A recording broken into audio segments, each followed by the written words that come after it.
ہم پہ اپنا خاص الخاص فضل اور کرم کیا اور اپنے خاص خزانوں میں سے ہمیں یہ نعمت دی کہ رمضان المبارک میں ہم اللہ کے نام کے لیے بیٹھے ہیں، اللہ کے نام کے لیے بیٹھے ہیں۔ اللہ کریم ہمارے اس بیٹھنے کو قبول فرمائے، ہماری اس حاضری کو لگائے اور خیر کے بول انشاءاللہ عطا فرمائے اور ہم سب سے راضی ہو جائے انشاءاللہ العزیز۔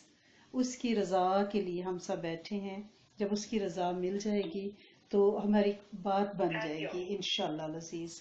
تو اب ہم نے کیا کرنا ہے، ہم نے میدان احد میں جانا ہے جہاں کے ہم تھے، اور الحمدللہ رب العالمین نبی کریم صلی اللہ علیہ وآلہ وسلم کی سپہ سالاری میں ہم لوگ وہ سفر طے کر رہے تھے اور اب ویژولائز کر رہے تھے، ہم تصورات کی اس دنیا میں تھے کہ ہم خود میدان بدر میں اس قافلے کے ساتھ، اس نورانی قافلے کے ساتھ اتر رہے ہیں۔